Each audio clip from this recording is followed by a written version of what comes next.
की सारियों माँ फूली गए होली क्यों। तो hello everyone, welcome back to my channel once again. खट्टे मीठे तजुर्बे में आपका स्वागत है।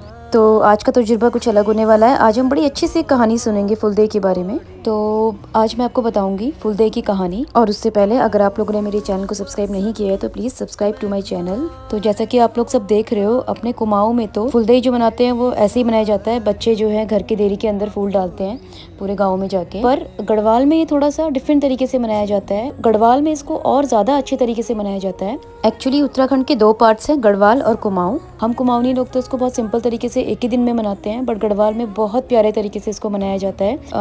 हो सकता है काफी लोगों को पता भी हो कि गढ़वाल में इसको कैसे मनाते हैं। वैसे मुझे तो नहीं पता था, मेरी फैमिली में भी नहीं पता था किसी को कि गोगा माता क्या है और क्यों फुलदेई मनाई जाती है। बट जिनको नहीं पता है ये स्टोरी उनके लिए है, जिनको पता है तो बहुत अच्छी बात है, आप भी शेयर कीजिए। तो जो गढ़वाल क्षेत्र में बोलते हैं कि चैत्र का महीना लगता है तो उसकी पहली तिथि से ही फुलदेई मनाना शुरू कर देते हैं और अष्टमी तक फुलदेई मनाई जाती है। कहने का मतलब है कि गढ़वाल में 8 दिन तक फुलदेई मनाई जाती है। तो होता क्या है, इस त्योहार में छोटे छोटे बच्चे अपनी जो फूलों की टोकरी होती है उसको वो मतलब 8 दिन तक रोज सबकी देरी में ले जाके फूल डालते हैं या फूल मांगते हैं। और गढ़वाल में गोगा माता की पूजा होती है फुलदेई के 8 दिनों में। गोगा माता, अगर आपने गाना सुना होगा, गोगा फुलदेई की टोली सजली, घोगा फुलदेई की डोली सजली, गुड़ पर साद।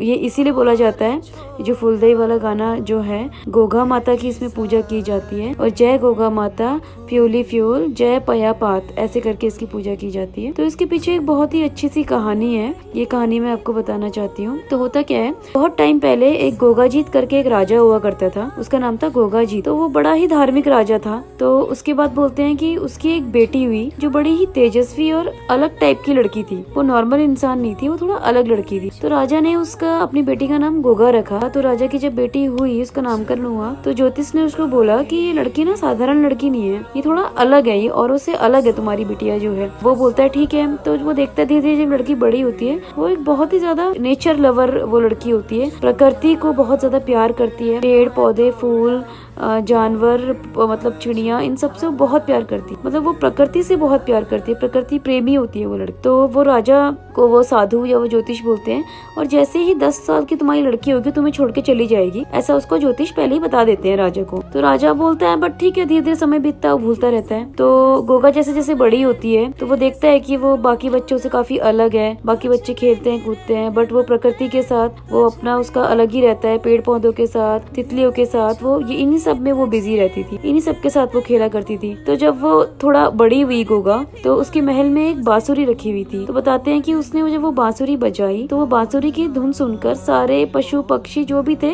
जितने भी मतलब आसपास के जंगल के जितने भी पशु पक्षी जानवर जो भी थे, सब उसके पास आ गए और सब झूमने लगे।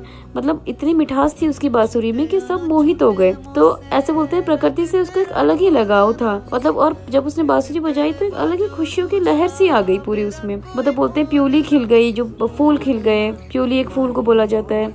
बुरांस का फूल खिल गया, बिल्कुल मतलब घटा छा गई, आनंद ही आनंद हो गया चारों तरफ। सारे जानवर सब खुश हो गए जब उसने बांसुरी बजाई। तो ऐसा बोलते हैं कि मतलब बहुत ही ज्यादा नेचर लवर थी वो लड़की। तो एक दिन जैसा कि ज्योतिष ने बताया था कि अचानक से गोगा गायब हो जाती है। तो गोगा जब गायब हो जाती है तो राजा उसको बहुत ढूंढता है, वो कहीं नहीं मिलती। फिर राजा को ज्योतिष की बात याद आती है कि ज्योतिष बोलता है कि 10 साल की उम्र में वो चली जाएगी कहीं। तो एग्जैक्टली ऐसा ही होता है। फिर एक दिन सुबह सुबह राजा को सपना आता है। सपने में राजा को प्रकृति माँ दिखाई देती है और प्रकृति माँ की गोदी में उसको वो अपनी बेटी दिखाई देती है। तो वो सपने में देखता है उसकी बेटी गोगा बेटी होती है और बहुत खुश होती है, ऐसा वो सपने में देखता है। तो तब कुलदेवी जो उनकी प्रकृति की देवी होती है वो बोलती है, हे राजन तुम उदास मत हो, तुम्हारी पुत्री मेरे पास है और वो बहुत खुश है। और असल में वो मेरी ही पुत्री थी। वो तो मैंने तुमको प्रकृति का रक्षण करने के लिए मैंने उसको भेजा था। मतलब मैंने समाज को सिखाने के लिए उसको यहाँ से भेजा था कि प्रकृति की रक्षा करो, पेड़ पौधे जानवरों से प्यार करो। तो इसीलिए मैंने उसको धरती पे भेजा था।